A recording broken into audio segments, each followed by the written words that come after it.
8મી March આવે ને એટલે ફોનમાં હેપી વુમન્સ ડેના મેસેજનું જાણે પૂર આવી જાય, ખરું ને? પણ મોટાભાગે એ બધી ફોર્મલ શુભેચ્છાઓ જ હોય છે. આજે આપણે એક એવા સંદેશની વાત કરવાના છીએ જે ફક્ત શુભેચ્છા નથી, પણ જીવન જીવવાની એક આખી ફિલોસોફી છે. આ છે નયના જે સોલંકીએ પોતાની દીકરીને લખેલો એક અદ્ભુત પત્ર. કારણ કે ચાલો ને આપણે સાચું વિચારીએ, આ એક દિવસ માટે આવતા ગુલાબી ફૂલોવાળા ફોટા અને શાયરીઓથી ખરેખર શું બદલાય છે? મોટાભાગે તો એ બસ એક ફોર્મેલિટી, એક ઔપચારિકતા બનીને રહી જાય છે. પણ આ પત્ર એ ઔપચારિકતાની દિવાલ તોડીને સીધો જ મુદ્દા પર આવે છે. અને જુઓ, આ પત્રની શરૂઆત જ કેટલી પાવરફુલ છે. વાત બહારના શોરબકોર કે સેલિબ્રેશનની નથી, વાત છે અંદર જોવાની, પોતાના અસ્તિત્વને, પોતાની સાચી તાકાતને સમજવાની. એટલે કે આ દિવસ સેલિબ્રેશનનો ઓછો અને સેલ્ફ રિયલાઇઝેશનનો વધુ છે. તો ચાલો આ પત્રની સફર શરૂ કરીએ. અને પહેલો જ વિચાર એટલો ક્રાંતિકારી છે કે સમાજે બનાવેલી આખી દુનિયા પર જ સવાલ ઉઠાવે છે. ચાલો જઈએ દુનિયામાં જે નકશાની બહાર છે. જરા વિચારો, વર્ષોથી, સદીઓથી દીકરી જન્મે એટલે માથે જવાબદારી આવી એવું મનાતું આવ્યું છે, એક બોજ. પણ આ પત્ર જુઓ, એ આખા વિચારને જડમૂળથી ઉખાડી ફેંકે છે. એ કહે છે કે દીકરી જવાબદારી નહીં પણ ઘરનું ઓજ છે. એટલે કે એવી એનર્જી, એવી ઊર્જા જે આખા ઘરમાં પ્રકાશ પાથરે છે. આ માત્ર એક શબ્દનો ફેર નથી, આ આખી વિચારસરણીનો, દૃષ્ટિકોણનો ફેર છે. અને આ વાક્ય, આ તો જાણે આખા પત્રનો હાર્દ છે.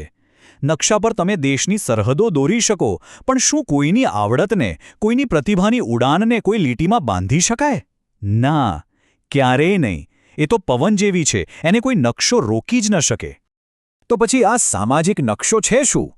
અરે એ જ અદૃશ્ય લાઈનો જે નાનપણથી જ દીકરીના મગજમાં દોરી દેવામાં આવે છે કે ભાઈ આમ જોરથી ન હસાય, આવા કપડાં ન પહેરાય, આ ફિલ્ડ તો છોકરીઓ માટે છે જ નહીં. આ બધી એ જ તો સીમાઓ છે જેને તોડીને બહાર નીકળવાની વાત આ પત્ર કરે છે.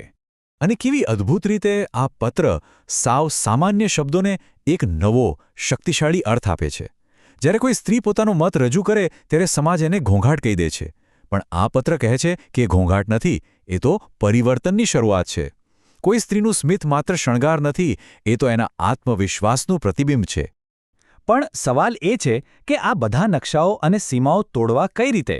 એના માટેનું સૌથી મોટું અને મજબૂત હથિયાર કયું? પત્રમાં એનો જવાબ એકદમ સ્પષ્ટ છે: શિક્ષણ.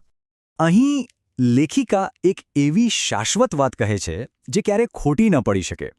રૂપ, સુંદરતા, યૌવન એ બધું તો સમય સાથે જતું રહેશે.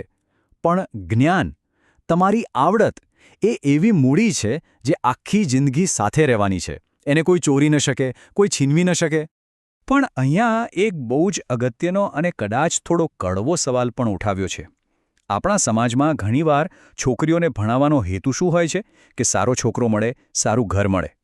પણ વિચારો, MBAની ડિગ્રી હોય પણ ઘરમાં ટીવીનું રિમોટ ક્યાં રાખવું એ નિર્ણય પણ લેવાની છૂટ ન હોય તો એ ડિગ્રીના કાગળનું શું કામ?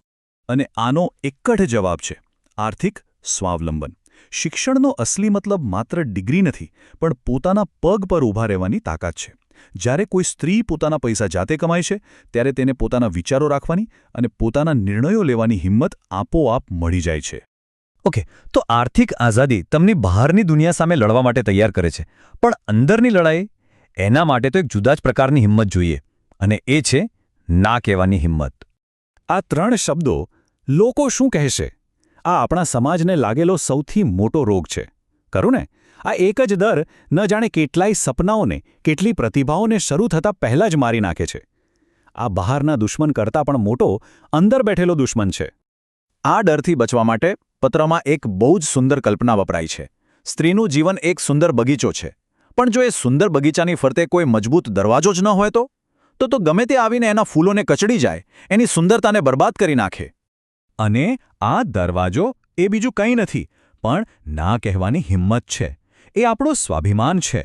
જે ખોટું લાગે ત્યાં ના કહો, જે સ્પર્શ સારો ન લાગે ત્યાં ના કહો, જે સંબંધ તમારો વિકાસ રૂંધે છે એને ના કહો, અને ક્યારેય પોતાના સ્વાભિમાનના ભોગે કોઈને આદર ના આપો. આ જ તમારો દરવાજો છે. પણ આ બધું કરવા માટે, લડવા માટે, ના કહેવા માટે, દુનિયા સામે ટકી રહેવા માટે આટલી બધી તાકાત આવે ક્યાંથી? અને અહીં આ પત્રનો સૌથી ઊંડો અને સુંદર વિચાર સામે આવે છે. આ શક્તિ ક્યાંય બહારથી નથી લાવવાની, એ કોઈ પાસેથી ઉધાર નથી લેવાની, એ તો દરેક સ્ત્રીની અંદર જ પહેલેથી જ રહેલી છે. બસ એને ઓળખવાની જરૂર છે. અને એ શક્તિ કોઈ એક રૂપમાં નથી.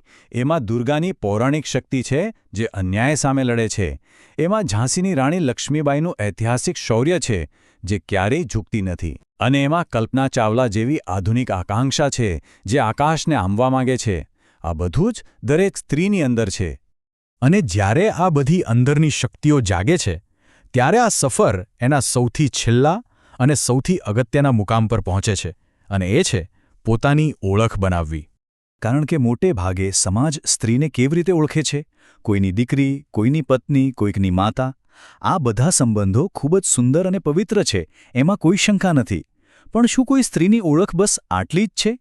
આ પત્ર કહે છે, બિલકુલ નહીં. આ સંબંધો જીવનનો એક ભાગ છે, આખું જીવન નથી. દરેક સ્ત્રીનો જન્મ પોતાની એક આગવી ઓળખ, એક સેલ્ફ આઇડેન્ટિટી બનાવવા માટે થયો છે. એવી ઓળખ જે એના પોતાના કર્મોથી, એની પોતાની સિદ્ધિઓથી બને, કોઈના સંબંધથી નહીં. તો આ આખી વાતનો સાર આ 5 વચનોમાં સમાઈ જાય છે. અને આ વચનો કોઈ બીજાને નહીં, પણ પોતાની જાતને આપવાના છે.